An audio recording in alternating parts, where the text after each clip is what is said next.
But எனக்கு என்னன்னா அண்மையில் கூட சில ஆண்டுகளுக்கு முன்பாக முன்னாள் அமைச்சராக இன்றைக்கும் அமைச்சராக தான் இருக்கிறார் ஐயா பிடிஆர் பழனிவேல் தியாகராஜன் அவர்கள், முன்னாள் நிதியமைச்சர். அவர் வந்து ஒரு பேட்டியில் சொல்லும்போது தகுதியுடைய வாரிசாக இருந்தால் தேர் இஸ் நோ ப்ராப்ளம், அதில் நம்ம வந்து ஒரு ஒரு ஃப்ளெக்சிபிளை கொண்டு வந்துக்கலாம் அப்படின்னு சொன்னார்.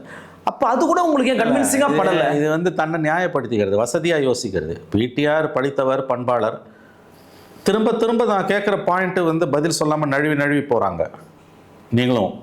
அதாவது வாரிசு அரசியல் ஜனநாயகத்துக்கு ஆபத்தா இல்லையா? ஸ்ட்ரைட் கொஸ்டின் இது. ஆஸ் அ கான்செப்ட் வாரிசுக்கு தகுதி இருக்குது இல்லைன்றதான் செகண்டரி. வாரிசு அரசியல் ஆஸ் சச் ஜனநாயகத்துக்கு விரோதமாக ஆதரவா? ஏன் அமெரிக்காவில் ஏன் இல்லை? அமெரிக்காவில் வந்து அவங்க வாரிசுங்களுக்கு தகுதியே இல்லையா? ஓகே, இன்னொரு கொஸ்டின் கேட்கவா? தாராளமாக. வாரிசுகள் அரசியலுக்கு வரக்கூடாதுன்னு சொல்றது ஜனநாயகமற்றதா? அது அப்சல்யூட்லி நான்சென்ஸ் கொஸ்டினுங்க. அது இது வந்து குழப்பி விடுறதுன்றது அர்த்தம். இது லெவல் பிளேயிங் ஃபீல்டு எங்கே இருக்குது?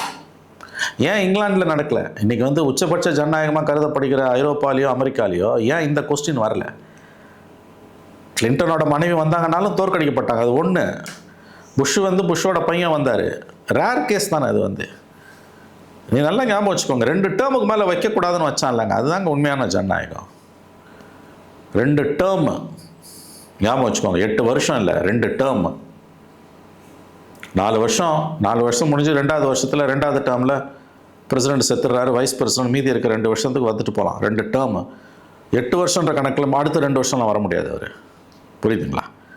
வாரிசுன்ற ஒரே தொகுதிக்காக அவங்க வரக்கூடாதுன்றது வந்து என்னை பொறுத்தவரையில் வந்து குயுக்தியான வாதம். அது தானாக வரும். அது உனக்கு என்ன லெவல் பிளேயிங் ஃபீல்டு இருக்குது நான் கேட்குறேன். நீ போட்டு வந்தியா? ஏன் இந்த பிரச்சனை கம்யூனிஸ்ட் கட்சிகள் இல்லை? அங்கே நியமிக்கப்படுறது, தேர்வு செய்யப்படுறாங்க. ஐடியாலஜி இருந்ததுன்னா வாரிசு அரசியல் வராது. பிஜேபியில் ஏன் குறைவாக இருக்குது? நல்லதோ கெட்டதோ அங்கே ஒரு ஐடியாலஜி இருக்குது. ஆர்எஸ்எஸ் ஐடியாலஜியால் அவன் உள்ளே வரான். அஃப்கோர்ஸ் அங்கேயும் இன்றைக்கி அந்த ஆபத்து வந்துடுச்சு. பட் பெரிய அளவில் வரல. தலைமைக்கு கண்டிப்பாக வரல. தகுதி உள்ள வாரிசு, தகுதி இல்லாத வாரிசுன்ற வாதம் வந்து விஷமத்தனமாக திசை திருப்புறது. ரொம்ப விஷமத்தனமாக திசை திருப்புறது. திரும்ப நான் சொல்ல வர்றது ஒரே ஒரு பாயிண்ட் தான். எல்லாத்தையும் ஒதுக்கிட்டு குதிரைக்கு லாடம் கட்டின மதிப்பார்.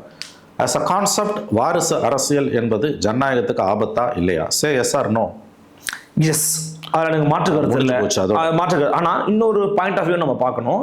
டோட்டலாக அந்த சிஸ்டம் ஒர்க் பண்ணுறது யாருக்காக? இந்த பொலிட்டிக்கல் பார்ட்டிஸ் யாருக்காக இருக்காங்கன்னா மக்களுக்காக இருக்காங்க. மக்கள் நன்மை செய்யணும், நல்லது நடக்கணும் அப்படிங்கிற இடத்துக்காக தான் பயணிக்கிறாங்க.